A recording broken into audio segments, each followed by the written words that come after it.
issue. The doctor is in now to tell us some of the warning signs and give us some ways to prevent migraines. Easier said than done, though. Yes, yes it is. Because so many people just say, I don't know what happened, it just came on. I know I have migraines and there's no rhyme or reason to them. Just all of a sudden they start and then they disappear for weeks or months. That's right. And very difficult to work and to even think. Yeah, it definitely can be. For those who suffer from migraines on a regular basis, it can be debilitating. You know, there's certain simple things that you can do to try to avoid bringing them on.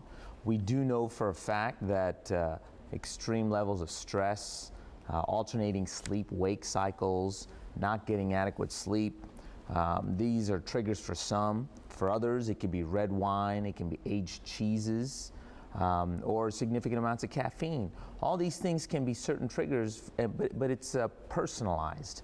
You know, it doesn't have to be that if you don't do these things, you definitely won't get a migraine. But certainly, if you live a life that avoids these triggers, such as increased stress, alternating sleep-wake cycles, getting too much sleep can be a trigger for some. So if you avoid these things and you realize this as time goes on, you'll be able to minimize the amount of migraine attacks that you do get. Now, I do know that they had a video of an aura. A large number of people who get migraines, about anywhere from 3 days to maybe even a few hours before the migraine comes on, they get certain visual changes, which is what this shows. And so this can be a key that something's coming on. Unfortunately, by the time the aura comes, the cat's out of the bag and you're going to get the migraine. Is there really anything you can do at that point? You know, you're probably just struggling to get home or to get where you're going, or maybe have to call somebody to pick you up. How do you know whether you should go to an emergency room or whether this could be something else, or whether you need to reach for some medicine? Right.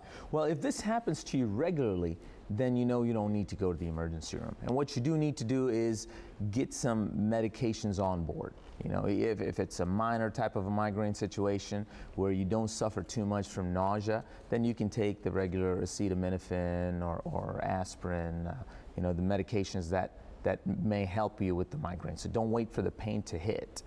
If the migraines are severe and you've been to a physician already, then you can take the medications that they may have prescribed. But say you're getting headaches along with fevers, headaches that are so bad you've never had them before, neck pain, those would be criteria to go to the emergency room because they can signal something other than the routine migraine. Maybe a concussion or something. Maybe a concussion, or maybe even an infection such as meningitis. Okay. Possibly. Well, there's many more issues surrounding migraines and these severe headaches, and I guess next week we're going to talk about some more headaches, because the chronic variety. That's right. So stay with us, everyone. We're going to have plenty of information on all this, and thank you for joining us as always. And again, if you have any questions